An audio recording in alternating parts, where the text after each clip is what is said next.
बहुत कम ही लोग जानते हैं। नंबर 1, जब दोपहर की चिलचिलाती धूप और भीड़ के तानों को सहते हुए यीशु क्रूस को कंधे पर उठाए आगे बढ़ रहे थे, तो रोमन सैनिकों ने देखा कि उनके चलने की गति धीमी होती जा रही है।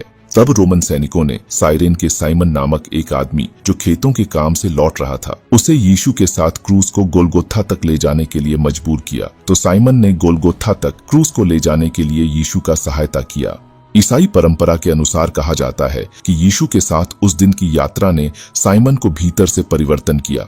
उसके द्वारा देखे गए यीशु के प्रेम और करुणा से प्रेरित होकर साइमन ने पूरे दिल से यीशु को अपना लिया और अपने शेष दिनों तक यीशु की शिक्षाओं और संदेश को फैलाया। नंबर 2, फारस में राजा डेरियस के शासनकाल के दौरान दानियल राजा का एक भरोसेमंद सलाहकार था। वह अपने काम में बहुत अच्छा था और राजा उन्हें पसंद करते थे, लेकिन राजा के अन्य अधिकारी दानियल से ईर्ष्या रखते थे। वे ईर्ष्यालु अधिकारियों ने राजा को एक कानून बनाने के लिए कहा, जिसमें कहा गया कि कोई भी 3 दिनों तक राजा के अलावा किसी भी ईश्वर की प्रार्थना नहीं कर सकता। दानियल इस बात को जानता था कि अपनी परमेश्वर से प्रार्थना करना उसके लिए खतरनाक है, लेकिन वह अपने रोजाना दिनचर्या के अनुसार परमेश्वर यहोवा से प्रार्थना करता रहा। जब राजा को यह बात पता चला, तो राजा ने दानियल को शेरों के गुफा में फेंकने का आदेश दिया। राजा अपने इस फैसले से चिंतित था, इसीलिए रात को सो न सका और दानियल के भाग्य के बारे में सोचता रहा। जब अगली सुबह दानियल सही सलामत बाहर निकला और राजा को बताया कि उसके यहोवा ने उसे बचाया, तो राजा डेरियस ने दानियल को ईश्वर की प्रशंसा करने की आदेश दिया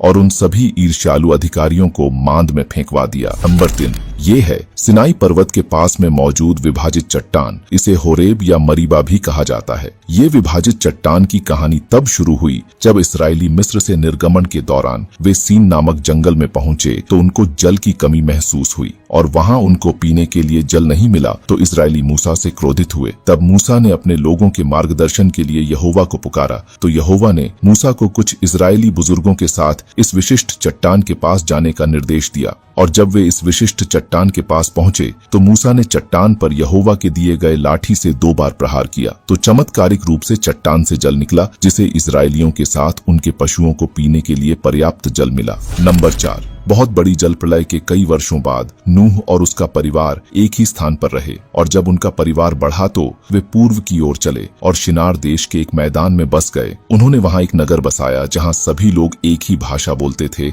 और वे एक साथ रहते थे। और जब उनकी संख्या बहुत बढ़ गई, तो उन्होंने एक ऐसी मीनार बनाने के बारे में सोचा जो स्वर्ग तक पहुंचती हो। उनको पूरा विश्वास था कि वे उस मीनार से स्वर्ग तक पहुंच सकते हैं जहां परमेश्वर रहते हैं। इसी विश्वास के साथ वे मीनार का काम शुरू किए, और जब परमेश्वर ने देखा कि लोग एक ही स्थान पर बस गए और पृथ्वी पर नहीं फैल रहे हैं, तो उसने मीनार का काम रुकवा दिया और वहां मौजूद लोगों की भाषा बदल दी, जिसके कारण वे लोग एक दूसरे की भाषा नहीं समझने लगे और ना ही एक दूसरे को पहचानने लगे। तो वे लोग पृथ्वी के अलग अलग स्थानों पर फैल गए। इस प्रकार पृथ्वी पर विभिन्न भाषाएं उत्पन्न हुई और लोग पृथ्वी पर वितरित हो गए। आखिर में अगर आप भी मेरी तरह यीशु मसीह से प्रेम करते हैं, तो कमेंट में आमीन टाइप करना न भूलें।